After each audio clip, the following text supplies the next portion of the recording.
మనం ఇంట్లోకి కొనుక్కొని వచ్చే ఒక టమాటో కచప్ లేదా సాస్ అనేది కూడా ఒక ప్రొడక్ట్‌నే. ఎందుకంటే దీనిని ఒక కంపెనీ తయారు చేస్తే మనం కొనుక్కున్నాం కాబట్టి. అలానే మనం ఉండే ఒక ఫ్లాట్ కూడా ఒక ప్రొడక్టే. ఎందుకంటే ఇది ఒక కంపెనీ కన్‌స్ట్రక్ట్ చేస్తే మనము కొన్నాము. అలానే ఇంట్లో ఉండే టీవీ, ల్యాప్‌టాప్ కూడా ఒక ప్రొడక్ట్‌నే. ఎందుకంటే వీటిని వేరే కంపెనీలు తయారు చేశాయి. ఇవన్నీ ఫిజికల్ ప్రొడక్ట్స్. ఇవి కాకుండా కొన్ని సాఫ్ట్‌వేర్ ప్రొడక్ట్స్ కూడా ఉన్నవి. అవే ఇన్ఫోసిస్ యొక్క ఫినాకెల్. ఎందుకంటే ఇన్ఫోసిస్ తన మల్టిపుల్ క్లయింట్స్‌కి ఈ సాఫ్ట్‌వేర్‌ని ప్రొవైడ్ చేస్తుంది. అలానే ఎస్ఏపీ యొక్క ఈఆర్‌పీ సిస్టమ్ కూడా ఒక సాఫ్ట్‌వేర్ ప్రొడక్ట్‌నే. అలానే మన లైఫ్‌లో ఉపయోగపడే కొన్ని products like mobile phone, car, bike, sofa, వంట నూనె ఇలా చాలా రకాల ప్రొడక్ట్స్ ఉన్నవి. ఓకే.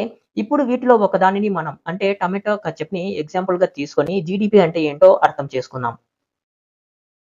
టమాటో కచప్‌ని తయారు చేయడానికి టమాటోలు ముడి పదార్థాలు అంటే రా మెటీరియల్స్.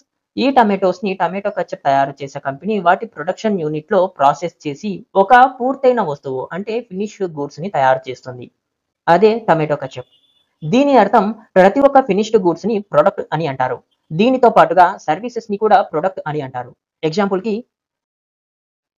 మీరు ఇక్కడ ఒకటి గమనించవచ్చు. ఐసీఐసీఐ బ్యాంక్ తన వెబ్‌సైట్‌లో అకౌంట్స్, ఇంకా డిపాజిట్ టైప్స్, ఇన్స్యూరెన్స్ ప్లాన్స్ వీటితో పాటు చాలా రకాల లోన్స్‌ని ప్రొడక్ట్ లిస్ట్‌లో ఉంచింది.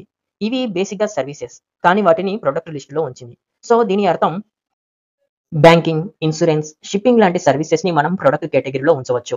సో, దీనిని బట్టి మనం అర్థం చేసుకోవచ్చు గూడ్స్ అండ్ సర్వీసెస్‌ని ప్రొడక్ట్స్ అని అంటారు అని.